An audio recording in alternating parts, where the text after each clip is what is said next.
باللہ من الشیطان الرجیم بسم اللہ الرحمن الرحیم وَإِذْ قَتَلْتُمْ نَفْسًا فَادَّارَأْتُمْ فِيهَا وَاللَّهُ مُخْرِجٌ مَا كُنْتُمْ تَكْتُمُونَ فَقُلْنَا اضْرِبُوهُ بِبَعْضِهَا كَذَلِكَ يُحْيِي اللَّهُ الْمَوْتَى وَيُرِيكُمْ آيَاتِهِ لَعَلَّكُمْ تَعْقِلُونَ ثُمَّ قَسَتْ قُلُوبُكُمْ مِنْ بَعْدِ ذَلِكَ فهي كالحجارة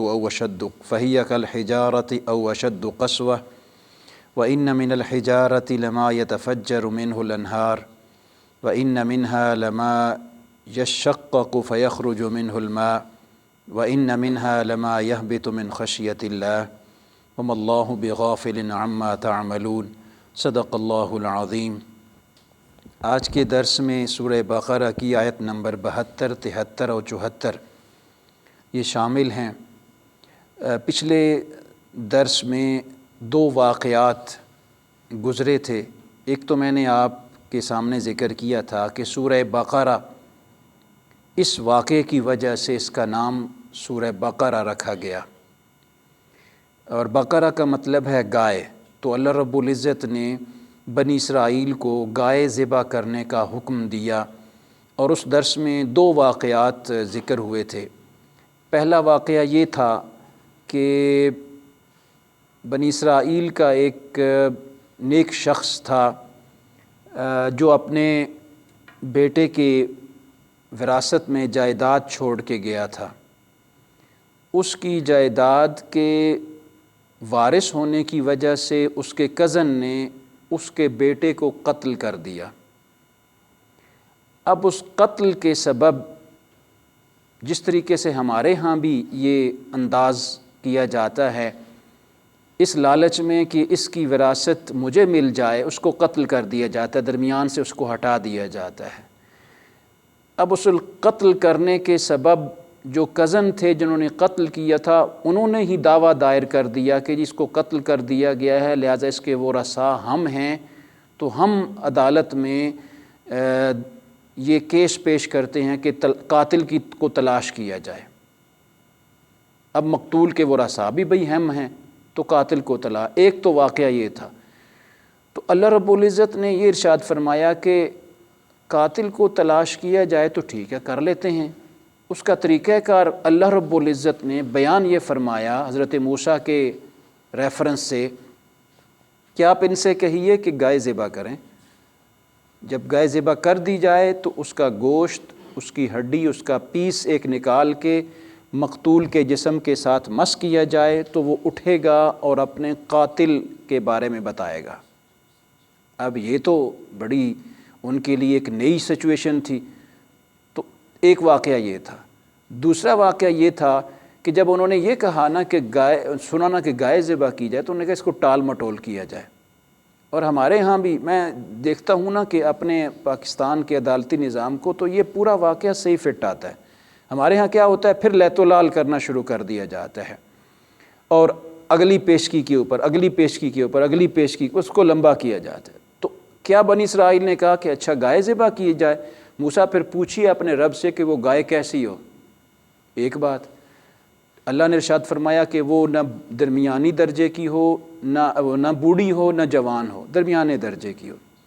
یہ جب کلیئر ہو گیا تو اگلا پھر انہوں نے اعتراض کر دیا یا وہ ہیلا کر دیا کہ موسیٰ پھر پوچھئے کہ اس کا رنگ کیسا ہو۔ ٹال مٹول والی بات تھی نا۔ پھر وہ پچھلے رکوع میں یہ ساری باتیں گزر چکی۔ اللہ نے رنگ بتا دی، زرد رنگ کا ہو۔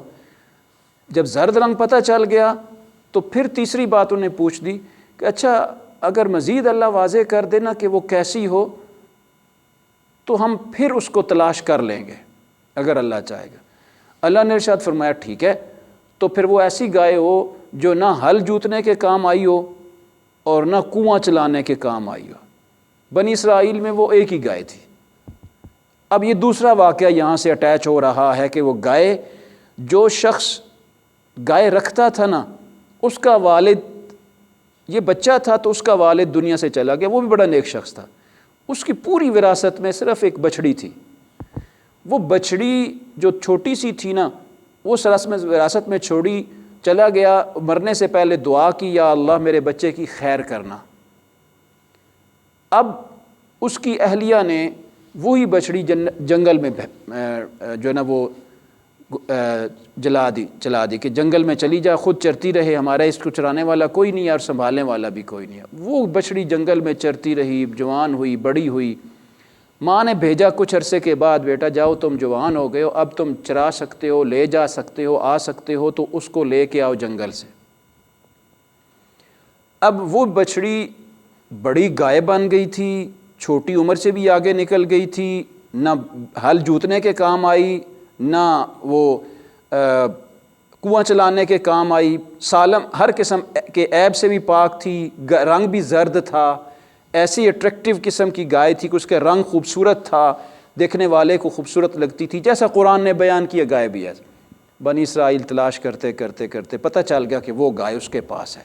اب یہاں پہ آ کے، چونکہ اگر آپ جانتے ہیں مارکیٹ میں ایک ہی چیز ہو نا تو اس کی قیمت اپنی مرضی سے لگائی جاتی ہے۔ انہوں نے قیمت لگائی، انہوں نے اوپر کی بولی لگی، فائنل آخری حد جو بڑی قیمت انہوں نے لگائی تھی اس پہ آ کے انہوں نے گائے خرید لی۔ اللہ کے اس نیک بندے کے بیٹے کا فائدہ ہو گیا۔ یہ اللہ رب العزت کی ایک حکمت تھی۔ گائے کا نام سورہ بقرہ کا نام بن گیا۔ گائے کیوں ذبح کر دی؟ بکرا کیوں نہیں کہا گیا؟ اونٹ کیوں نہیں کہا گیا؟ اس میں کیا حکمت تھی؟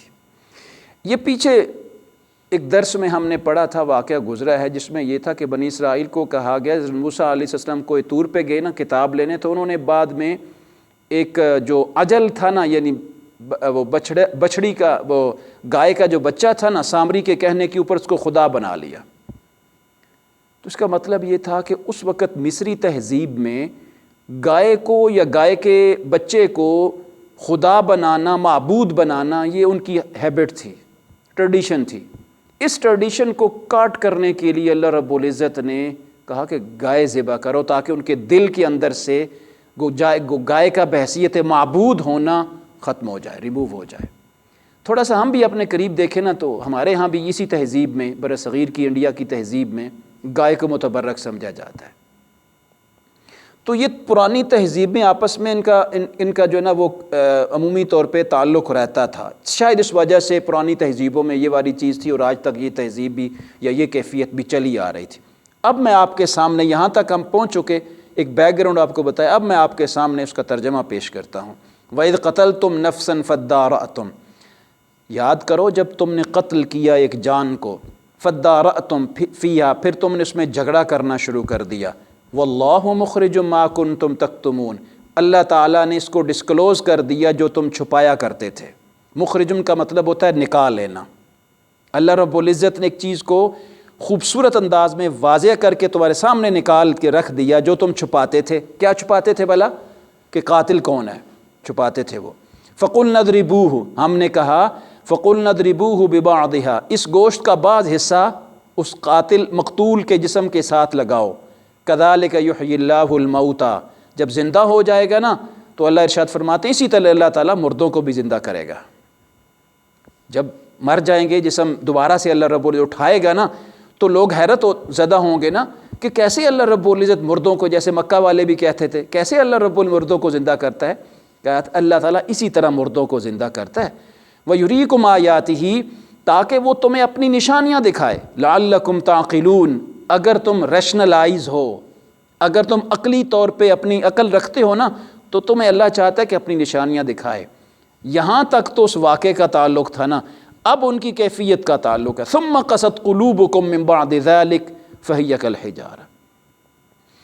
اچھا، اتنا کچھ دیکھنے کے باوجود بھی وہ اللہ کی ذات پر ایمان نہیں لائے تو اللہ نے ارشاد فرمایا ثم قست قلوبکم، تمہارے دل تو بہت سخت ہو گئے اس کے بعد بھی۔ یہ اتنا کچھ واضح ہونے کے بعد بھی مقتول اٹھ گیا، اس نے گواہی دے دی کہ قاتل یہی ہیں جنہوں نے مجھے مارا ہے، وہ واضح ہو گیا، پھر بھی تمہارے دل سخت ہو گئے، کالحجارہ، جیسے کہ پتھر کی مانند ہے۔ اب کتنے پیارے انداز میں اگلا حصہ جو ہے نا وہ بڑا خوبصورت ہے۔ یقین جانیے اللہ رب العزت نے یوں لگتا ہے جیسے انسان کی مینٹیلٹی کے مطابق انسان کو لاجیکلی دلائل دے کے سمجھانے کی کوشش کی ہے۔ فہی کالحجارہ، جیسے کہ وہ پتھر ہے۔ او اشد قسوہ، بلکہ کبھی کبھار تو پتھر سے بھی زیادہ انسان کا دل سخت ہو جاتا ہے کہ وہ اللہ کی ذات کو تسلیم کرنے پہ تیار ہی نہیں ہوتا۔ حالانکہ کیوں بھلا؟ وَإِنَّ مِنَ الْحِجَارَةِ لَمَا يَتَفَجَّرُ مِنْهُ الْأَنْهَارُ، حالانکہ بعض پتھر ایسے ہوتے ہیں جن سے نہریں بن کے آتی ہیں۔ ذرا اوپر والے پہاڑی علاقے کو دیکھیے نا، یہ جتنی نہریں ہیں پہاڑوں سے ہی نکل کے آتی ہیں نا، اتنے، یعنی اللہ رب العزت ارشاد فرماتے ہیں کہ بعض پتھر ایسے ہیں جن سے نہریں نکلتی ہوئی تمہیں نظر آتی ہیں۔ وَإِنَّ مِنْهَا لَمَا يَشَّقَّقُ فَيَخْرُجُ مِنْهُ الْمَاءُ، آپ نے وزٹ کیا ہوگا بعض ایریاز میں جہاں پہ چشمے نکلتے ہیں پتھر سے۔ وَإِنَّ مِنْهَا لَمَا يَشَّقَّقُ، اور بعض پتھر ایسے ہیں پھٹتے ہیں، فَيَخْرُجُ مِنْهُ الْمَاءُ، اس میں پانی نکلتا ہے۔ سبحان اللہ۔ یہ کبھی کبھار آج کل اس علاقے میں بطور خاص پہاڑی ایریے میں وہ مشین لگتی ہے نا، تو نیچے سے پتھر پھاڑتی ہے نا، پتھر پھاڑتی ہوئی نکل جاتی ہے اور پانی لے کے آتی ہے۔ تو اللہ تعالیٰ اشارہ فرما رہے ہیں، اور اسی طرح چشمے کی صورت میں آتا ہے، پتھر سے نکلتا ہوا پانی ٹپکتا ہے آہستہ آہستہ، پھر وہ چشمہ بن کے بہتا ہے۔ اچھا، اب اگلے کیفیت اللہ رب العزت نے بڑی ہی ایک قسم کے انسان کے سمجھانے کی بیان کی ہے۔ وَإِنَّ مِنْهَا لَمَا يَهْبِطُ مِنْ خَشْيَةِ اللَّهِ، اور کئی پتھر ایسے ہیں جو اللہ کے ڈر سے گرتے ہیں۔ وَمَا اللَّهُ بِغَافِلٍ عَمَّا تَعْمَلُونَ، اے انسان، جو اللہ کے ڈر سے پتھر گرتا ہے، کیا تم اس پتھر سے بھی سخت ہو جو اللہ کے ڈر کے آگے اپنے آپ کو مضبوط سمجھتے ہو؟ یہاں پہ اگر آپ اللہ کے جو نیک بندے ہیں نا، صلحاء، صوفیاء، وہ بڑی مزے کی بات کرتے ہیں۔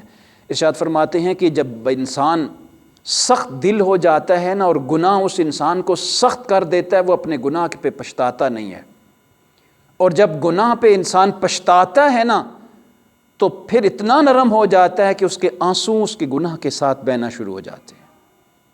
پھر اللہ کریم کی حضور اپنے گناہ کا پچھتاوا پیش کرتا ہے۔ جب اللہ کے حضور اپنے گناہ کا پچھتاوا پیش کرتا ہے نا، پھر انسان کا دل نرم ہوتا چلا جاتا ہے۔ اس صورت میں انسان کا دل نرم ہوتا ہے، لیکن جب اکڑ جاتا ہے، تکبر کرتا ہے، اس صورت میں انسان کا دل سخت ہوتا ہے۔